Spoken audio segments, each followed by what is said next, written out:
Valendo!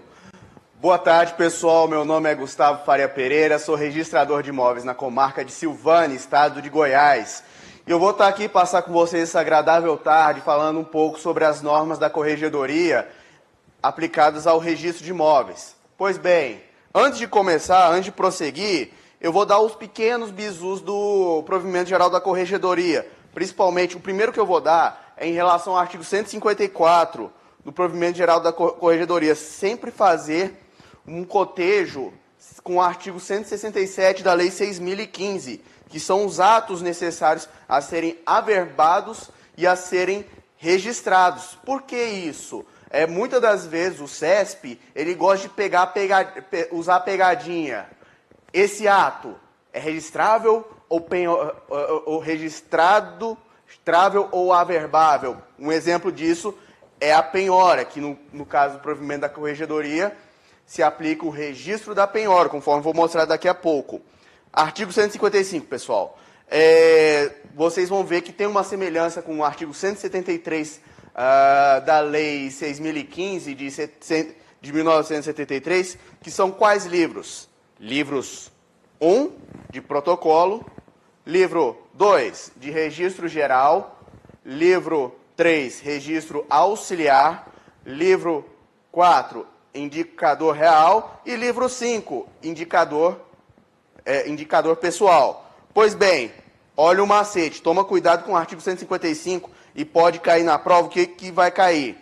Que o livro 2 e 3, ele pode ser substituível por fichas, mas o 4, o 5 e o de registro de compra e venda por estrangeiro, previsto na Lei 5.709, ela pode ser por meio exclusivamente eletrônico, ok? E mais um bizu, pessoal, em que pese ser um curso sobre as normas estaduais, não deixem de ler o artigo 3º da Lei número 5.709, que sempre cai. Mesmo que o CESP não tenha cobrado, a gente analisa as provas do IESES e entre outros, e pode sempre haver uma primeira vez. E a Lei 5.709, que é a aquisição de imóveis por estrangeiro,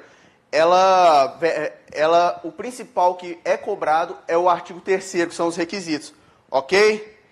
Vamos lá, nunca vai cair com força, pessoal.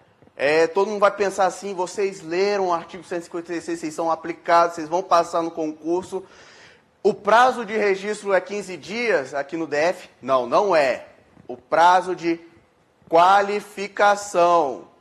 Há o prazo geral de 30 dias. E isso tem que ser muito bem lembrado. Lógico, haverão leis especiais que cobram prazos diferenciados. Por exemplo, 3 dias do Decreto-Lei 167, que versa sobre cédulas rurais. A questão dos imóveis financiados no termo da Lei 4.380 e Lei 11.977, que são 15 dias. A regularização fundiária urbana, que eu vou dar uma conversadinha com vocês, dar um dedinho de prosa mais tarde, nos termos da Lei 3.465, ok, pessoal? E lembrando que, no parágrafo 2º desse artigo 156, parágrafo 2º, haverá a identificação do título, nome, endereço, telefone e a conta bancária do apresentante. Por que eu estou falando isso, pessoal? Pois bem, artigo 156, se vocês forem ver aqui, parágrafo 2º,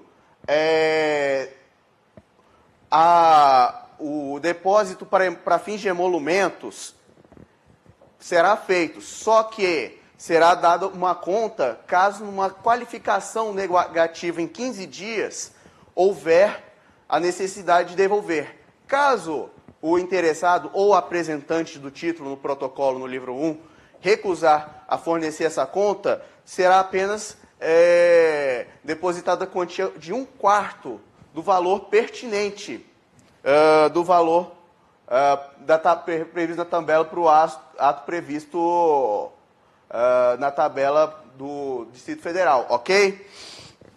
Uma coisa muito importante, pessoal, há o prazo de qualificação de 15 dias ou cumprimento das exigências dentro do prazo, que dentro desse prazo de 15 dias pode ser imposto exigências por parte do registrador, ok? Que eu vou mostrar daqui mais à frente, em relação ao que é necessário ser feito e como vai ser feito e se há uma possibilidade de impugnar isso, ok? Há uma previsão também, artigo 83 da Lei 11.697, que versa sobre o Projus, que cai no edital, que versa sobre o quê? Que é um fundo versado ao desenvolvimento de modernização da atividade do Poder Judiciário do Distrito Federal, que essa é a Lei de Organização Judiciária, que eu botei na apostila de vocês, que vocês vão dar uma olhadinha, que é uma lei importante, principalmente no que versa sobre a competência da Vara de Registros Públicos aqui do DF, ok? E também uma observação do parágrafo 5º. No último dia útil de cada ano civil, o oficial apurará o valor total dos valores referentes aos emolumentos ainda não restituídos aos interessados, em razão dos títulos cuja prenotação tenha sido cancelada há mais de 90 dias, isso é importante, efetuando seu depósito à disposição ao juiz da Vara de Registros Públicos. Ok, pessoal? Indo mais à frente, ok? Antes de chegar aqui, lembrando que há o protocolo extemporâneo. O que isso quer dizer? Que não é válido o protocolo do título realizado em horas posteriores à do expediente, salvo ser feito nos termos do provimento número 12 de 2016, que versa sobre a central eletrônica, ou quando o interessado estiver na serventia antes do horário de fechamento, que no caso do Distrito Federal é às 17 horas, entre 9 e 17 horas. Se estiver antes das 17 horas na serventia, ele será atendido e terá o seu título protocolado, ok? E também há uma questão, também muito importante, do princípio da prioridade.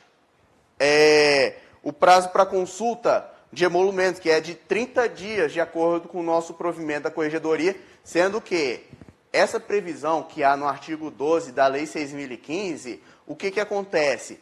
Não implica a prioridade, sendo que a apresentação do título regular vai ter uma prioridade. É aquele princípio que vocês leram nos seus manuais, prior tempore, pote oriúrio, ou seja, título posterior não será registrado se houver direito em contrariedade. Ok, pessoal? Vamos prosseguindo, ok? O princípio da continuidade, ok? Mas antes de falar do princípio da continuidade, vamos seguir em relação ao artigo 161 do provimento geral da Corregedoria, ok? Que tem que ser analisado em cotejo com o artigo 98 da Lei de Registros Públicos, principalmente em relação às exigências. Não temos um quadro negro, infelizmente, mas tem que lembrar uma coisa, uma observação muito, muito importante, que na exigência feita pela nota, só vai ser indicado de uma só vez, todas as exigências a serem satisfeitas e com a utilização do papel timbrado da serventia, ok? Para evitar aquele famoso vai e volta dos cartórios. A segunda diferença muito importante, a vedação à mera remissão a dispositivo de lei. O que é isso? O registrador, a recusa no protocolo, ela tem que ser fundamentada e não uma mera transcrição da lei, ok? A entrega do título tem que ser mediante recibo para o interessado. E o arquivamento tem que ser arquivado, essa nota de exigência, em meio físico ou eletrônico, ok?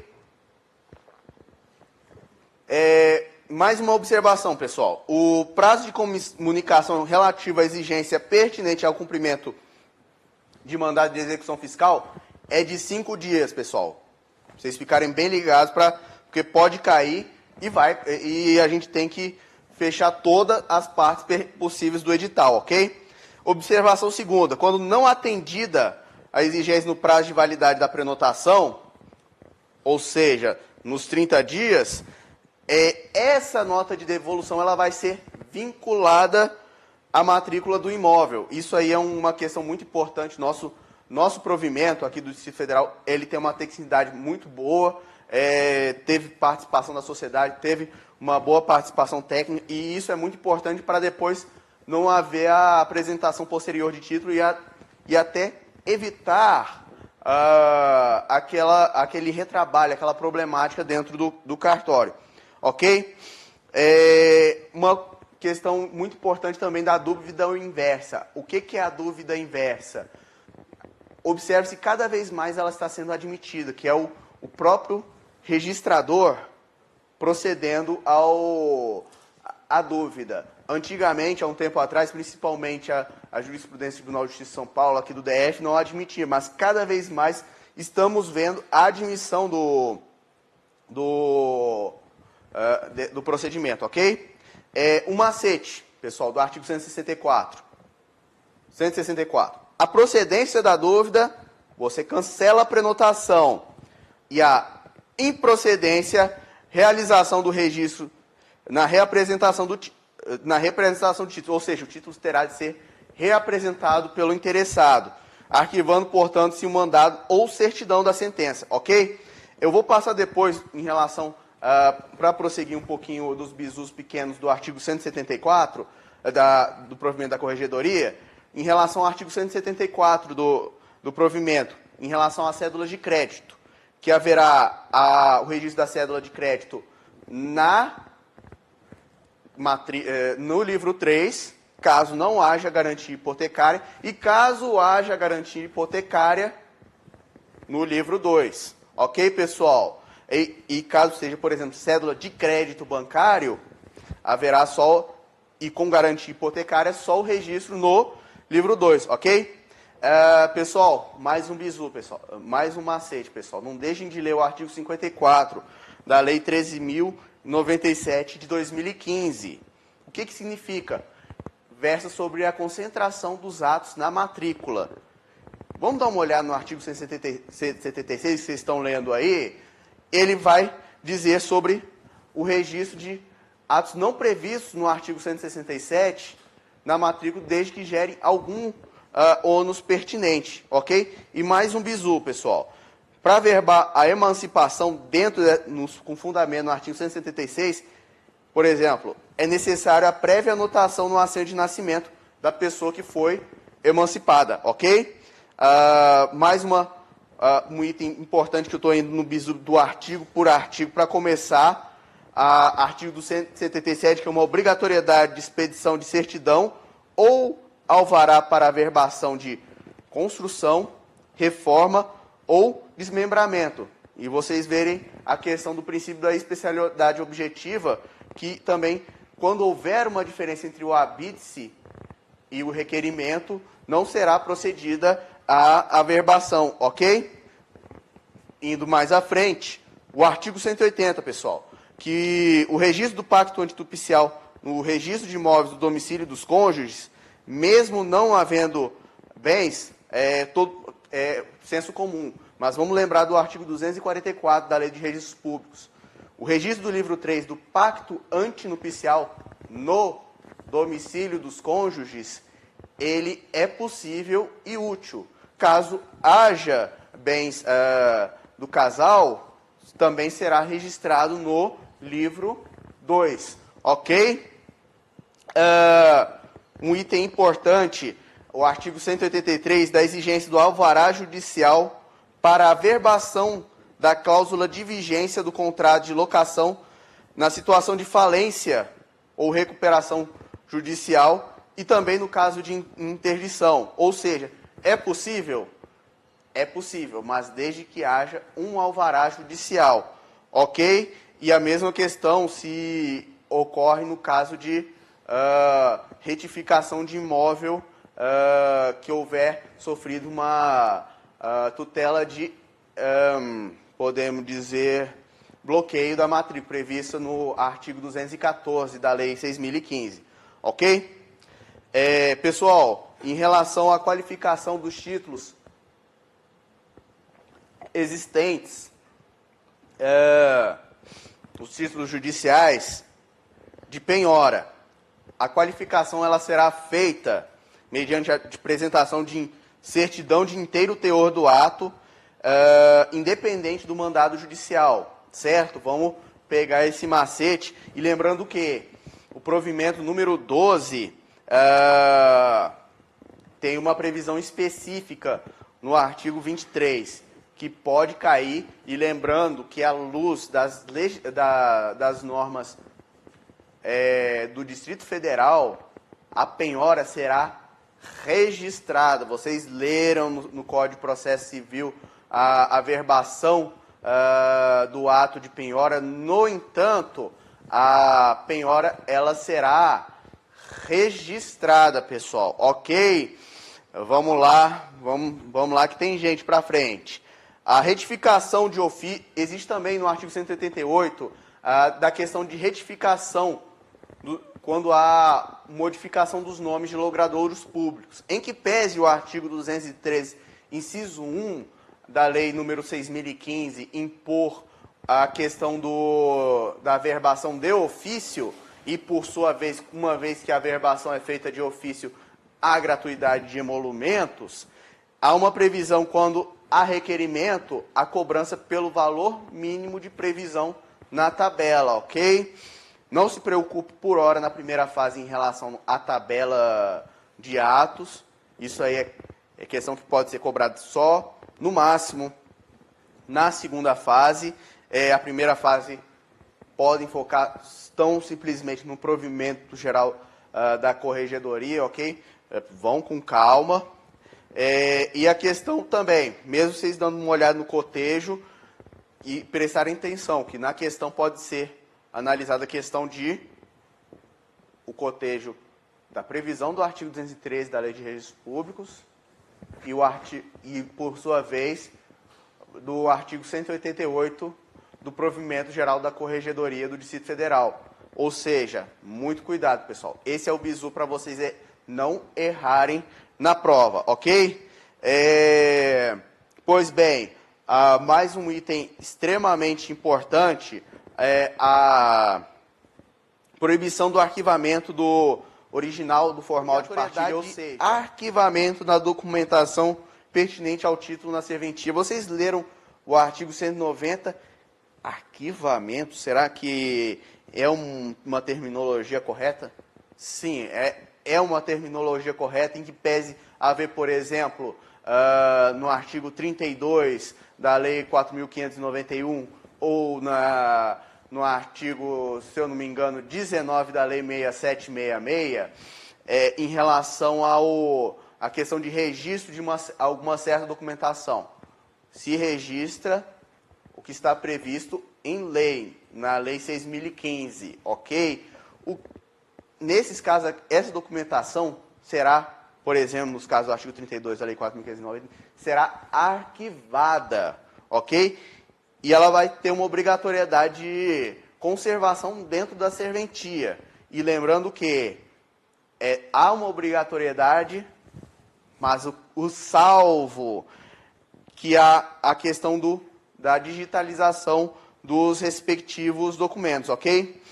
Pois bem, pessoal, mais um bizu agora pertinente à questão do registro da incorporação imobiliária. Que um passo importante vocês têm que lembrar, que ela começa, de acordo com 191, com o registro do memorial na matrícula mãe. Caso não a incorporação abranja várias matrículas, será necessária a fusão do imóvel, ok? E lembrando que não só isso, que o provimento do Distrito Federal, ele autoriza a abertura de matrícula das unidades autônomas. Olha só a diferença do 191. Para certos provimentos estaduais, vocês leram, concurseiros de cartório fazem concurso no país inteiro, sabem muito bem que faculta, mas tem uns que obrigam. Se uma vez que essas disposições dizem que haverá uma abertura de matrícula nas unidades autônomas, o registro do memorial nas unidades autônomas, significa que a abertura, no caso do Distrito Federal, ela é obrigatória, ok, pessoal? Tamo junto? Segundo fator que é extremamente importante, a verbação da carta de habite-se, uma vez construído o empreendimento, será averbado em cada uma das matrículas, ok? Terceiro elemento, que no livro 3 será registrada a convenção de condomínio, ok? Ou seja, são 3 fases. O começo da incorporação com a averbação, a segunda fase, a finalização da construção e a averbação do habite-se, e o registro da convenção de condomínio. E com isso, muitas das vezes, com a matrícula já aberta, já pode haver até o registro do direito do promitente comprador na matrícula das unidades autônomas, ok? Lembrando também, pessoal, faça a comparação do artigo 195, que é a documentação da incorporação imobiliária, com o artigo 32 da Lei 4.591 de 64, ok? A questão da retificação, que tem a previsão no provimento número 2 e também no artigo 213 da Lei 6.015. Pois bem, falei tanto, mas agora que vai começar mesmo a aula, ok? Só para ressaltar, pessoal, das questões que o que vai cair, vocês estão vendo que, mesmo que amplo, tem muita matéria, por exemplo, questão de bens de família, terrenos de marinha. A gente tem que ser bem enxuto e dar uma análise bem firme em relação à legislação pertinente, ok? Vamos começando então, pessoal, pelo princípio da prioridade, que existe. Qual é a função dele?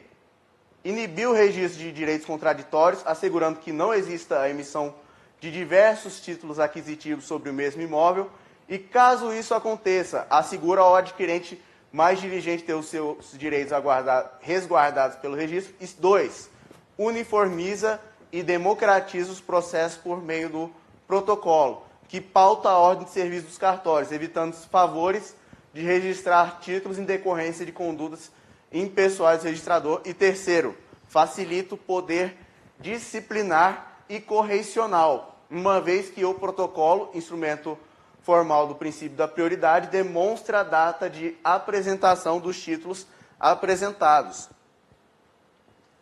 E lembrando também o artigo 1245 e seguintes, em relação ao efeito retroativo do protocolo do título, ok? Lembrando que no artigo 12 tem o dever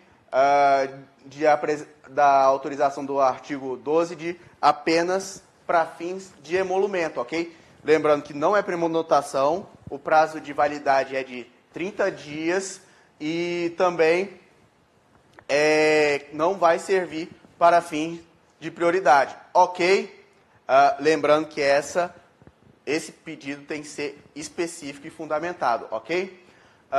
Lembrando também do artigo 156, que os títulos vão receber no protocolo número de ordem, que retroagirá até o infinito, como vocês viram na Lei 6.015, ok? Em razão da sequência rigorosa da sua apresentação, que haverá o protocolo e posterior qualificação do título, ok?